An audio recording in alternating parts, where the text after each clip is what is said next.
Wuthering Heights by Emily Brontë. Chapter 4. What vain weathercocks we are!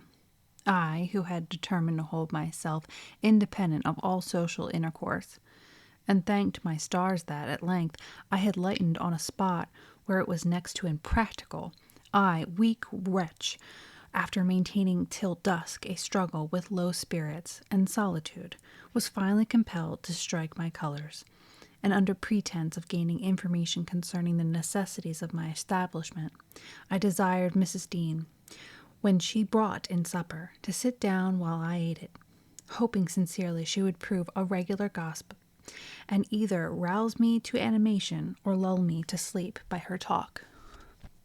"You have lived here a considerable time," I commenced. "Did you not say 16 years? 18 years, sir. I came when the mistress was married, to wait on her. After she died, the master retained me for his housekeeper." "Indeed." There ensued a pause. She was not a gossip, I feared, unless about her own affairs, and those could hardly interest me. However, having studied for an interval, with a fist on either knee, and a cloud of meditation over her ruddy countenance, she ejaculated, "Ah, times are greatly changed since then." "Yes," I remarked. "You've seen a good many alterations, I suppose?" "I have, and troubles too," she said. "Oh, I'll turn the talk on my landlord's family," I thought to myself. "A good subject to start, and that pretty girl widow. I should like to know her history, whether she be a native of the country or, as is more probable, an exotic that she surely indigne will not recognize for kin." With this intention, I asked Mrs. Dean why Heathcliff let Thrushcross Grange, and preferred living in a situation and residence so much inferior.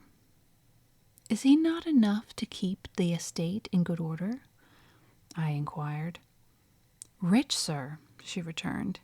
"He has nobody knows what money, and every year it increases. Yes, he's rich enough to live in a finer house than this, but he's very near, close-handed, and if he had meant to flit to Thrushcross Grange as soon as he heard of a good tenant, he could not have borne to miss the chance of getting a few hundreds more. It is strange people should be so greedy when they are alone in the world." "He has a son, it seems." "Yes, he had one. He's dead." "And that young lady, Mrs. Heathcliff, is his widow?" "Yes." "Where did she come from originally?" "Why, sir, she is my late master's daughter. Catherine Linton was her maiden name. I nursed her, poor thing. I did wish her Heathcliff would remove her, and then we might have been together again." "What, Catherine Linton?" I exclaimed, astonished. But a minute's reflection convinced me it was not my ghostly Catherine. "Then," I continued, "my predecessor's name was Linton." "It was." "And who is that Earnshaw, Hareton Earnshaw, who lives with Mr. Heathcliff? Are they relations?" "No, he is the late Mrs. Linton's nephew." "The young lady's cousin, then?" "Yes, and her husband was her cousin also. One on the mother's, the other on the father's side. Heathcliff married Mr. Linton's sister." "I see the house at Wuthering Heights has Earnshaw carved over the front door. Are they an old family?" "Very old, sir. And Hareton is the last of them, as our Miss Cathy is of us, I mean of the Lintons. Have you been to Wuthering Heights? I beg pardon for asking, but I should like to hear how she is." "Mrs. Heathcliff? She looked very well, and very handsome, yet I think not very happy." "Oh dear, I don't wonder. And how did you like the master?" "A rough fellow, rather, Mrs. Dean. Is not that his character? Rough as a saw-edge, and hard as whinstone. The less you meddle with him, the better. He must have had some ups and downs in life to make him such a churl. Do you know anything of his history?"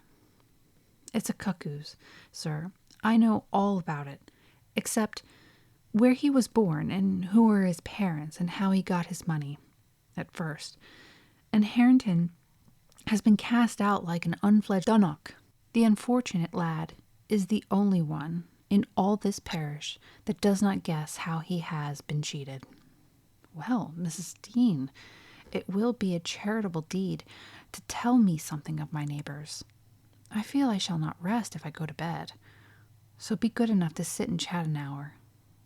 Oh, certainly, sir.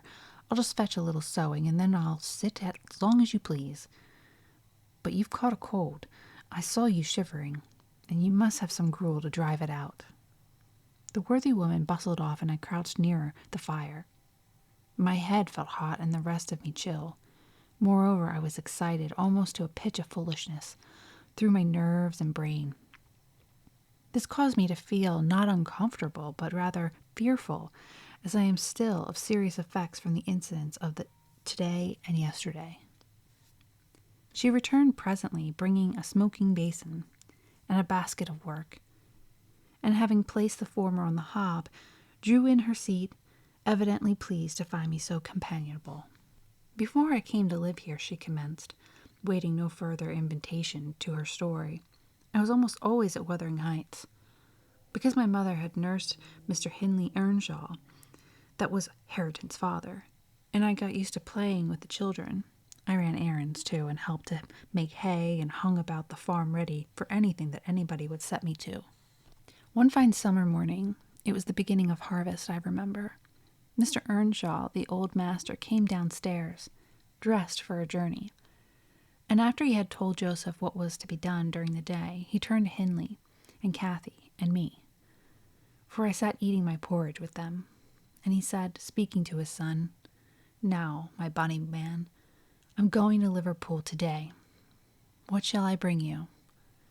You may choose what you like, only let it be little, for I shall walk there and back 60 miles each way. That is a long spell." Hindley named a fiddle, and then he asked Miss Cathy. She was hardly 6 years old, but she could ride any horse in the stable, and she chose a whip. He did not forget me, for he had a kind heart, though he was rather severe sometimes. He promised to bring me a pocketful of apples and pears, and then he kissed his children good-bye and set off. It seemed a long while to us all, the 3 days of his absence, and often did little Cathy ask when he would be home. Mrs. Earnshaw expected him by supper time on the 3rd evening, and she put the meal off hour after hour. There were no signs of his coming home, however, and at last the children got tired of running down to the gate to look. Then it grew dark. She would have had them to bed, but they begged sadly to be allowed to stay up. And just about 11 o'clock the door latch was raised quietly, and in stepped the master. He threw himself into a chair, laughing and groaning, and bid them all stand off, for he was nearly killed. He would not have such another walk for 3 kingdoms.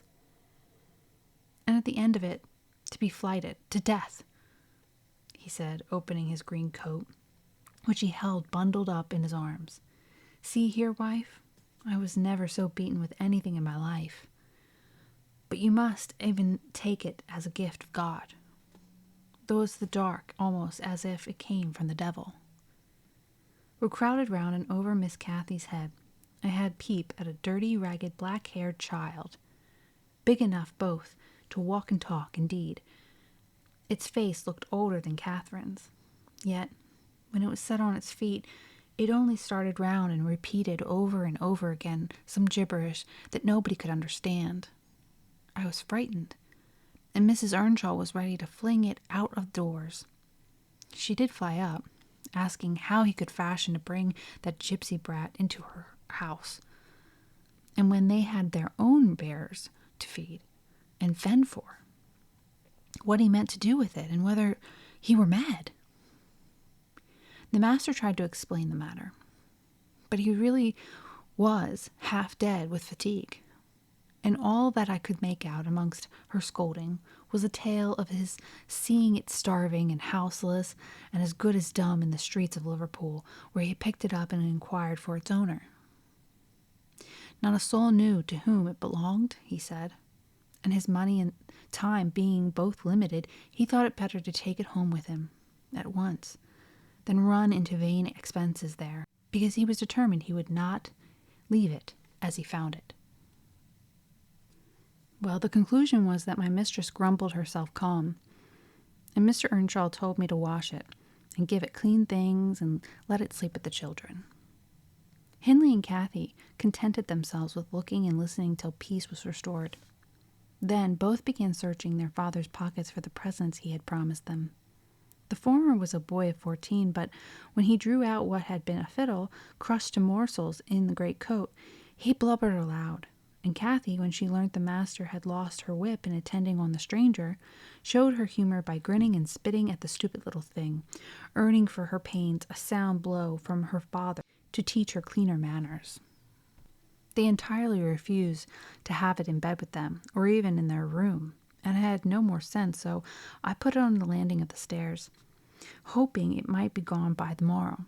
By chance, or else attracted by hearing his voice, it crept to Mr. Earnshaw's door, and there it found it on quitting his chamber. Inquiries were made as to how it got there. I was obliged to confess, and in recompense for my cowardice, in inhumanity was sent out of the house.